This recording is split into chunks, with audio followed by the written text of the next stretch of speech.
everyone, and welcome to the Uncorked Corner podcast. I'm Bianca, your co-host, PR and marketing professional by day and food and wine connoisseur by night. And I'm Nick. I'm the other co-host. If you listen to us before, you'll know I'm an accountant with a passion for barbecue, beer, and whiskey. Today, we're lucky enough to be talking about beer with Caleb from Amherst Brewing. Let's have you start, Caleb, by giving us an intro about yourself, introduce yourself, and tell us a little bit about your background. All right, thank you. My name's Caleb Hiliadis. I'm the head brewer of Amherst Brewing. I also run the social media and a bunch of different other stuff around the brewery. I've been there for about 7 years. So started filling growlers part-time and just kind of worked my way through it. And it's been an amazing journey. So Amherst Brewing was founded in 1997 by a bunch of homebrewers from Vermont and Massachusetts as a brew pub model. And we still kind of follow that to this day. But now we've joined forces with a restaurant group, and we have 6 total restaurants now, all in Western Massachusetts, all over the place, in all 4 counties. And so, yeah, that's where you can find our beer mostly, but we distribute all throughout the whole state too. It's been an interesting year for draft beer, but luckily last year we put in a big canning line, so we're able to keep up with the demand. Perfect timing. Yeah. So to get started, can you tell us about some of the most popular brews that you have available right now? So the most popular beer we have is called Jess. We've been making that for about 5 years now. We distribute that throughout the whole state of Mass. We have draft accounts all over the state too. It's a 7.3% New England style IPA brewed with Mosaic, Simcoe, and Citra.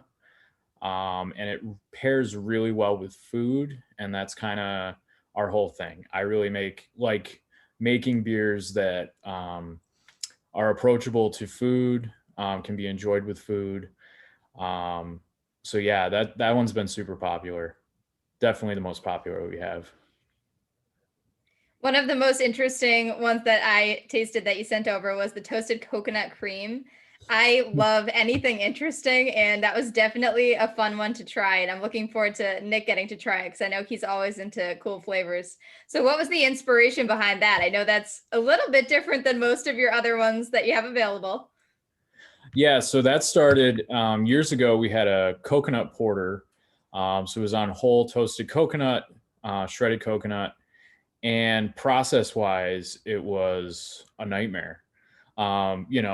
You'd have one batch that was over the top coconut and another one that would be like, where's the coconut? And it was around the same time I was looking for a local coffee roaster to partner with and really kind of develop a relationship with. I tried a bunch of different coffee, and we kind of came to the conclusion that Shelburne Falls Coffee Roasters, who does a whole line of these flavored coffees that they've been doing for decades now, and they're a local favorite. We just started experimenting with their coffee, and this one really seemed to kind of hit both, needing a coffee partner and the coconut thing. And we've done a bunch of different iterations of that, but this one, I don't know, it sells in the summer, it sells in the winter, really well in the winter, but I mean, this thing we have on tap all year long, 6%.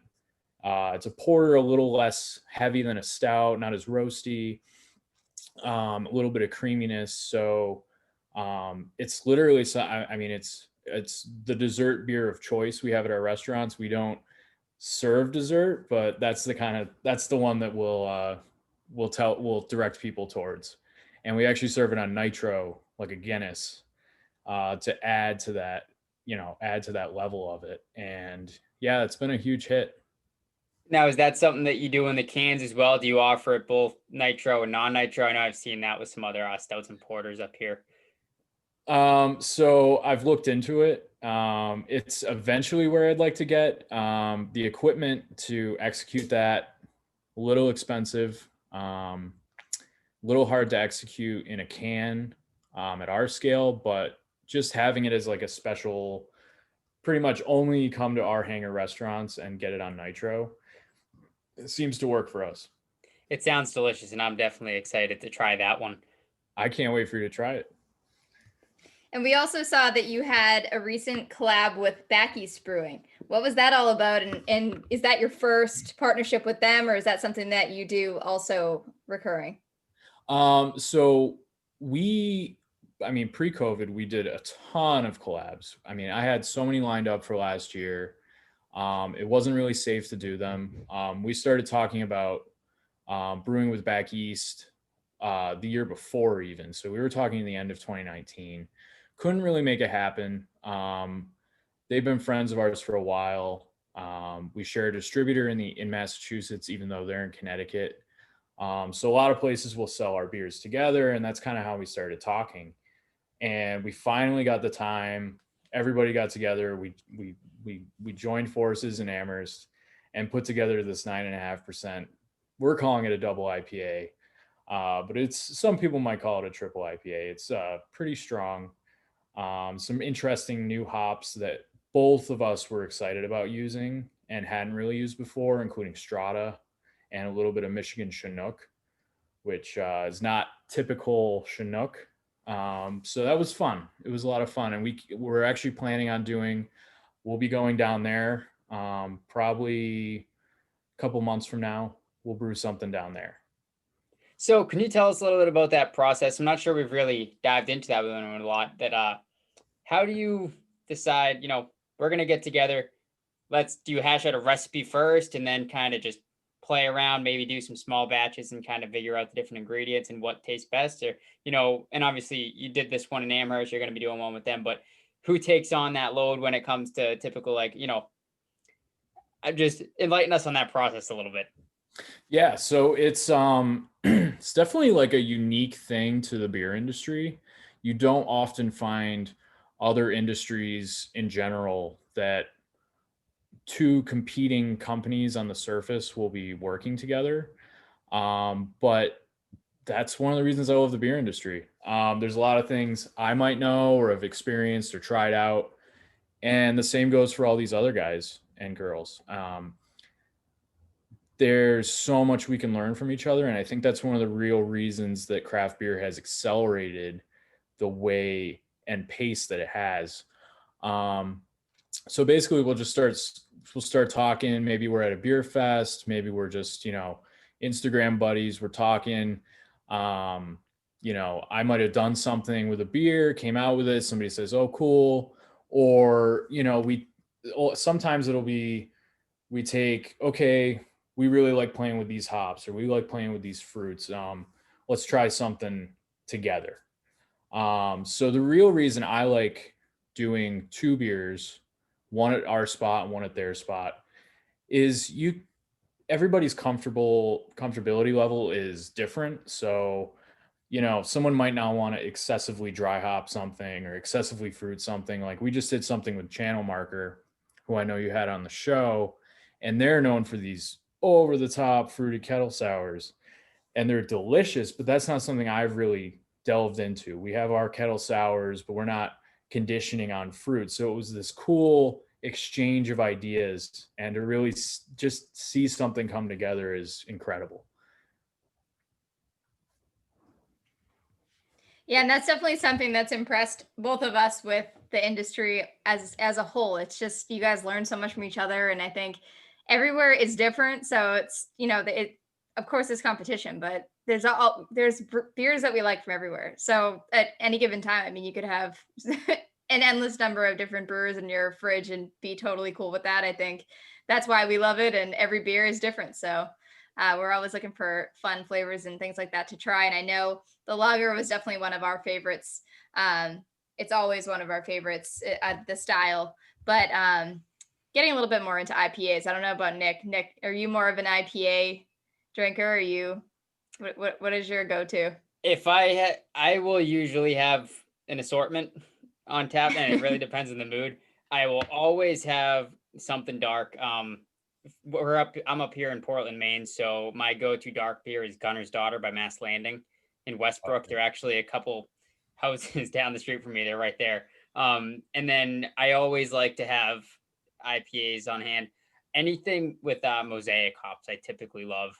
That's my favorite beer that I've ever gotten to try so far was actually Hill's Farmstead Mosaic IPA.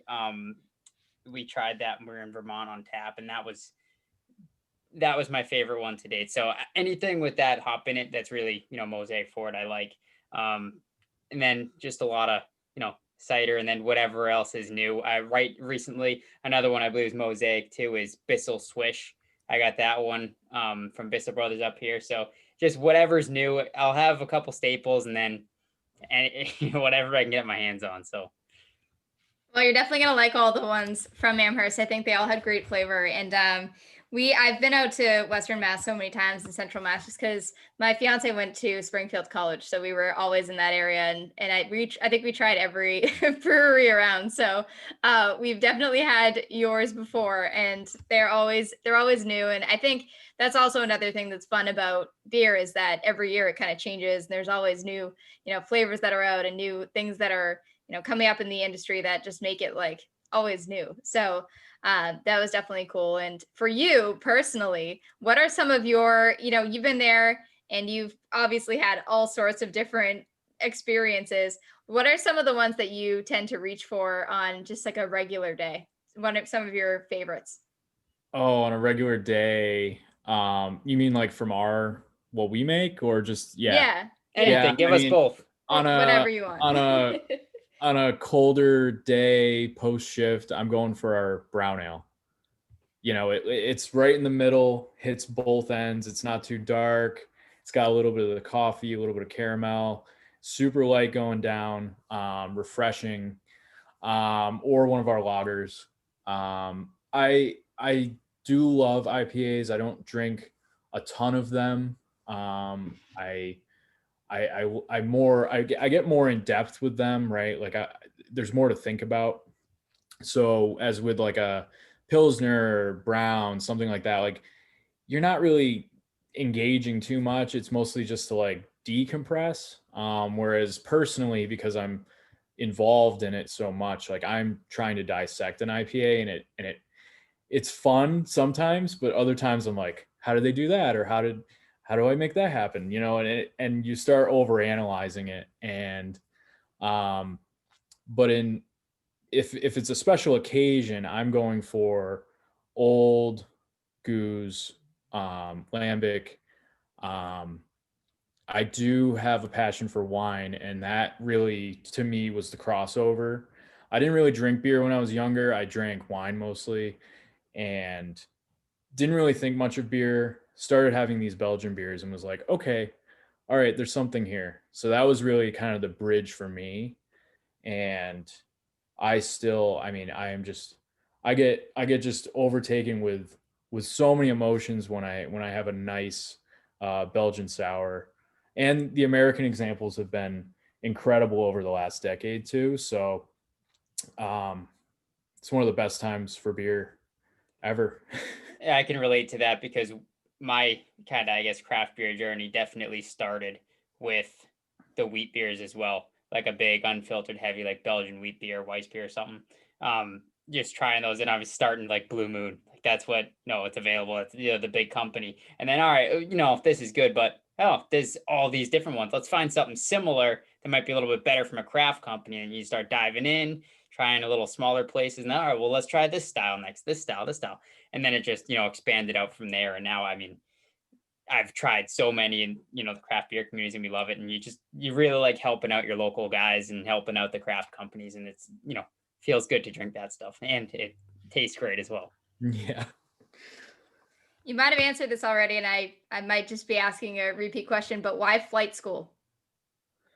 Oh, flight school so we actually, you're talking about the self-service beer wall? Yeah. Yeah, so we actually took that down recently. But it was such a huge engaging moment for us. Like, basically the backstory behind that was the previous owner of Amherst Brewing Company, the guy who started it, was retiring, and the gentleman Harold Tremazzo, who owned a store right across the street, a small restaurant, needed a bigger space. They had known each other for years. So we merged the two. And that was kind of shocking for a lot of people. You got a lot of people that didn't really, even though we were super close, we weren't sharing the same customer base necessarily. So it was kind of a shock for everyone. And we just had the concept of, okay, like, let's let people just explore what we're making here without anybody looking at you if you're drinking a pumpkin ale weird. You know what I mean? Like, you can try whatever you want. Like, if you're normally a Bud Light drinker, we have a honey Pilsner that really has, like you were talking about with Blue Moon, has converted a lot of people to be like, wow, there's so many other flavors here, let me explore. So it was really just about like personal exploration and taking away any construct of, you know, oh, I'm not cool enough to drink this, or, you know, I don't usually drink that. That's not my brand. So it just opened the whole thing up, and we had we put a bunch of games out there, and it was a big hit. And, you know, sales started dwindling on that, and COVID hit, and it doesn't make too much sense anymore. We've kind of done we've done a better job at kind of bridging the two together. And people, I mean, we outsell Bud Light in our building now. So just another another interesting fact. So we do serve all the macro beers in all of our restaurants, even though we are a brewery. And like you were saying with the Blue Moon, we found a lot of people who usually just drink Bud Heavy will be like, all right, I come here every week. You guys make beer here. Let me try something. And not everyone's into it. Not everyone wants to step outside of what they normally drink, but there is a huge number of people that, because we gave them the option, they were comfortable coming in. You know, let's say you have a group of 10 people and the grandfather only drinks macro beers, and he's the deciding factor of where you guys are going. You might not come to our brewery. You know what I mean? So for us, making these approachable food, accessible beers and also offering things that everybody knows, that's kind of been our thing. And this has been a tough year for that. But I think we, like many other people in this industry, are going to come out of it even stronger. So that's an interesting concept when you talk about, introducing someone that's only into the macro beers, into trying something new. Are you at all careful when recommending, you don't, not just picking a random, if you go from that to a kettle sour, for example, that's a huge jump. And then this isn't even a beer. What is this? They might not, get it. Are you careful when you say, recommend a Pilsner, recommend a lager, something like that, that might be a smaller jump? That's maybe a more precise, maybe I guess want to say quality version of something that they might be used to? Or do you kind of just let them, pick whatever sounds interesting?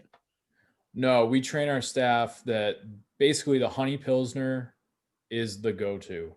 It's not really too honey forward, but there's a little character there that's going to give it enough distinction from what they're used to drinking, but it's very similar at the same time. So they all know, recommend the honey Pilsner. And with some of the staff, we've started working like a core staff. All right, if somebody even shows any interest outside of that, just bring them a sample. Just, hey, try this. Literally, you can see the tanks, you can see the brewery. Like, just try it. And a lot of people, it turns a lot of people onto that. But yeah, I do joke often that, 1 week they're drinking Bud Light, then they're drinking honey pills, and then by next week they're drinking our triple dry hopped IPAs. But that doesn't necessarily happen like that. But And outside of beer, you also have the Altitude Hard Seltzer. What was that? Why did you decide to offer that? Is that just because of the seltzer movement? Everybody's kind of doing seltzer, but the flavor is interesting. It's a boysenberry, so it's not something you see quite often.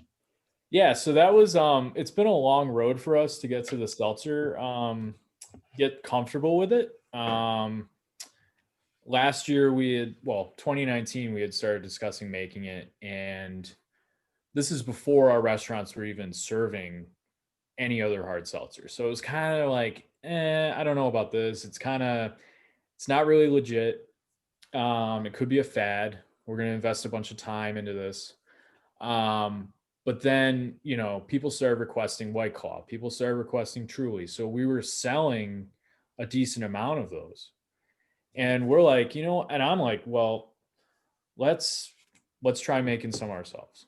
But you're right, giving it a little distinction. So we're still in the experimental phase right now. So we're just running through a bunch of different flavors, trying things out. It will definitely be a lot easier once we have more people in our restaurant. But for now, we're doing a lot of these cans. So yeah, just trying to, for me, it's really like, okay, I need to make a really clean base and offer some exciting new flavors because it's not a big name brand. And we might start looking to distribute these locally in stores.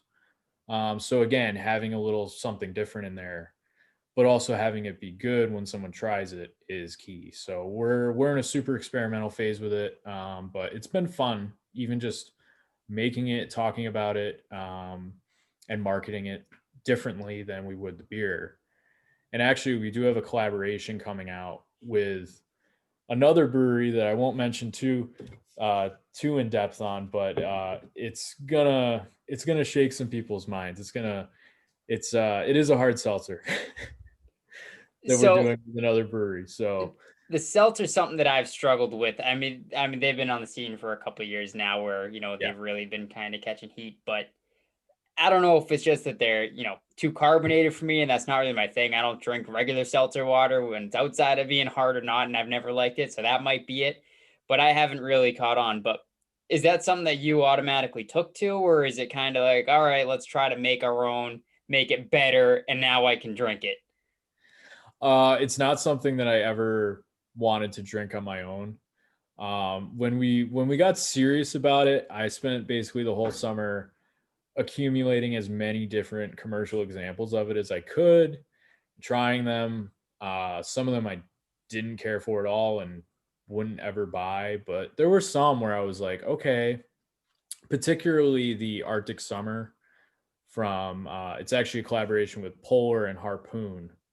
So basically, Harpoon makes the alcohol from, I'm assuming, corn sugar, and then infuse it with Polar Seltzer. And I love Polar Seltzer. So to me, that was just super clean example of, okay, this is perfect for like sitting by the pool. I get it. And that was kind of what I wanted to go for. Something that wasn't like too heavy, because that kind of seemed counterintuitive to me with like, White Claw adding concentrates to kind of build the body back up. I just wanted something that was like refreshing, and didn't really fill you up too much. And we're actually serving these on tap as well in the restaurants. So there's multiple avenues for us. It's an alternative to people that might just come in for a vodka tonic, vodka soda, something like that, to just try something that we made. And I love beer, but I don't love seltzer. But I will say I love seltzer water. Like you said, I was always like seltzer water. I love it.